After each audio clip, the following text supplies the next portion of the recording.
নমস্কার বন্ধুরা, কেমন আছেন সবাই? সেন্স কিচেনের নতুন একটি ব্লগে আপনাদের স্বাগত জানাই। আজকে ভাবছি কাঁঠাল খেয়ে খেয়ে না, কাঁঠালের সবজি খেয়ে খেয়ে একঘেয়ে হয়ে গেছে। তা ভাবছি একটু কাঁঠাল পড়ে আছে, মানে সবজি খেতে ইচ্ছা করছে না, তাই পড়ে আছে। তা ভাবলাম একটু আচার করি, কাঁঠালের আচার। কি করে করছি আপনাদের দেখাচ্ছি। দেখুন, এই যে কাঁঠাল এরকম টুকরো করেছি, আপনারা চাইলে এর চেয়ে বড়ও করতে পারেন। আমি মিডিয়াম সাইজ করেছি। আর কাঁঠালটাকে নুন হলুদ দিয়ে আমি সেদ্ধ করে নিয়েছি। এটা তো আপনারা পারবেন, আমি এই জন্য দেখালাম না। এই দেখুন, হাত দিয়ে গলে যাচ্ছে, একদম কিন্তু গলগলা করবেন না, হাত দিলে গলে যায় এরকম করবেন। এটাকে সেদ্ধ করে রেখেছি। আর কি করেছি, এই যে এখানে এই দেখুন, কালো জিরে, মেথি, ধনে, যখন বানাবেন বারবার ভিডিওটা দেখে নেবেন।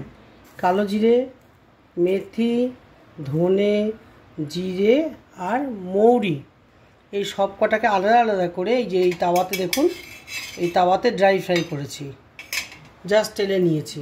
এই তাওয়াতে সব আলাদা করে দেখাতে গেলে ভিডিওটা তো অনেক বড় হয়ে যাবে, সেই জন্য শর্টে দেখাচ্ছি আপনাদের। একদম এরমভাবে করবেন, দারুণ হবে খেতে। ঠিক আছে, কি কি দিলাম বললাম। এটাকে ড্রাই ফ্রাই করেছি। এবার এটাকে পিষবো, তার সঙ্গে দেবো আমচুর পাউডার। এই যে দোকান থেকে কিনে এনেছি, আর এভারেস্টের আমচুর পাউডার, বা আপনারা যেটা পান সেই আমচুর পাউডার নেবেন। আর লাগবে হচ্ছে সরষের তেল। এটা আমি যখন মেশাবো, এটা পাউডার করে নেই, যখন পুরো জিনিসটা মেশাবো আর কী করে তেলে ঢালবো সেটা আমি আপনাদের দেখাবো। এইটা কিন্তু আমি বলে নিচ্ছি, এই যে ঠান্ডা হয়ে গেছে, সেদ্ধ করেছি, অল্প তেল দেবো, সরষের তেল দেবো, একটু পাঁচফোড়ন দেবো, দিয়ে আমি দেখাচ্ছি আপনাদের। একটুখানি জাস্ট ফ্রাই মতো, মানে বেশি ফ্রাই না, হালকা ফ্রাই করে নেব, তাহলে অনেক দিন লাস্টিং করবে আচারটা। ঠিক আছে, দেখাচ্ছি। এই দেখুন, আচারে সরষের তেল দিচ্ছি। জানেন তো আচারে একটু তেল বেশি লাগে, কিছু করার নেই, এক হাত সময় খাবো, একটু তেল বেশি দিয়েই খাবো। এটাকে একটু গরম হোক। এই তেলটা গরম হয়েছে, গ্যাসটা কম করলাম। আর এই যে মশলাটা, এই যে ড্রাই ফ্রাই করেছিলাম, সব এই এতটা করে নিয়েছি, মানে এক মুঠ করে নিয়েছি। এটা একটা ছোট কাঁঠালের হাফ কাঁঠাল, আজকে পেস্ট করে নিয়ে দেখাবো আপনাদের। তার আগে দেখিয়ে নেই। এই দেখুন, একটু পাঁচফোড়ন দিলাম, এই কাঁঠালটা ঢেলে দিচ্ছি। এতে আচারটা লাস্টিং করবে। খুব ভাজা ভাজা করবো না কিন্তু, জাস্ট তেলে নেড়ে চেড়ে নেব। তারপর এটাকে সরষের তেলে ডোবাবো, ডুবিয়ে রোদ পাওয়াতে হবে, অন্তত গোটা দিন 15 বা 1 মাস রোদ পোয়ালে, যখন রোদ দেওয়া হবে এতে, তারপরে আচারটা খেতে দারুণ সুস্বাদু হবে, মুখরোচক হবে। এভাবে করে দেখবেন। কোনো অসুবিধা হলে কমেন্টসে জানাবেন, আমি উত্তর দেব।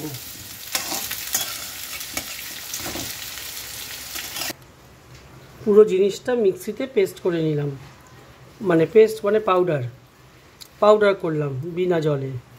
ড্রাই ফ্রাই করলে অটোমেটিক ওটা ফ্রাই হয়ে যাবে। ঠিক আছে, এখন ধরে ফ্রাই করলে কী হবে, এটা করকরে হয়ে যাবে।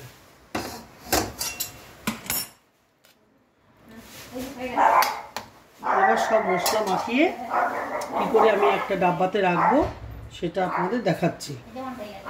দেখুন, আমার কাছে হাঁড়ি আছে বলে আমি এই হাঁড়িটায় আচারটাকে তৈরি করছি, করে আমি রোদে রাখবো।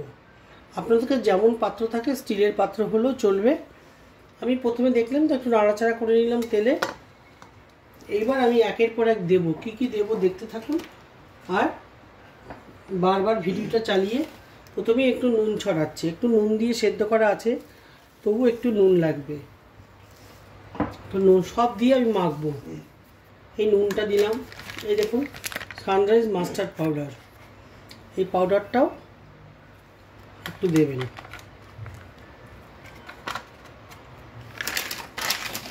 আর দিচ্ছি আমচুর পাউডার, সবই এক হাত করে।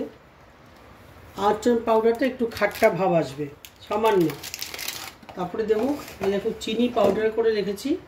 যদি আপনারা চিনি দরকার নেই না খান তো দেবেন না, আমি একটু খাট্টা মিঠা স্বাদের জন্য একটু চিনি দিলাম।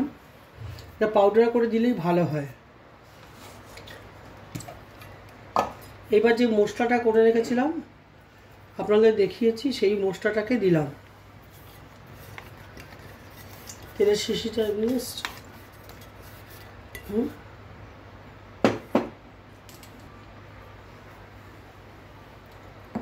এবার একটু লঙ্কার পাউডার দিচ্ছি।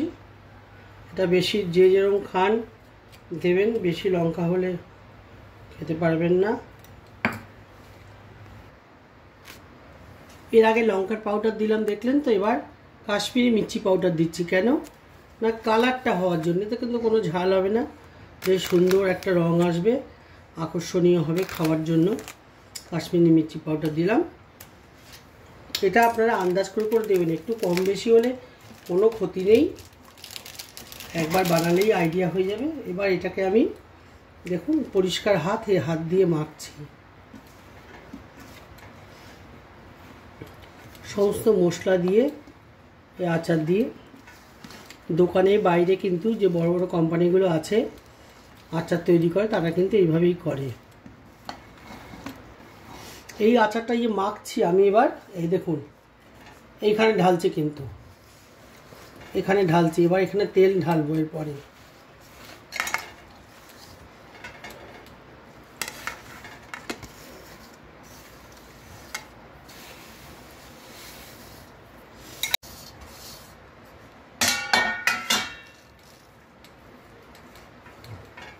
এই মশলায় মাখামাখি হলো। এইবার কিন্তু এই দেখুন আমি ফরচুন সরষের তেল ঢালছি, আপনাদের যা ইচ্ছে ঢালবেন।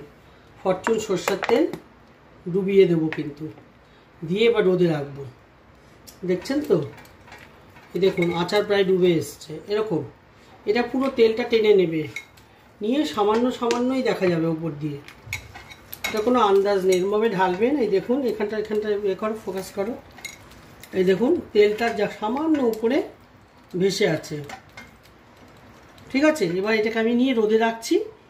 তারপরে কি দাঁড়ালো একদিন দেখাবো আপনাদের। যেটা আমি এখন অন্তত দিন 10 রোদে রাখবো, যাতে আচারটা তৈরি হয়ে যাবে, ঠিক আছে।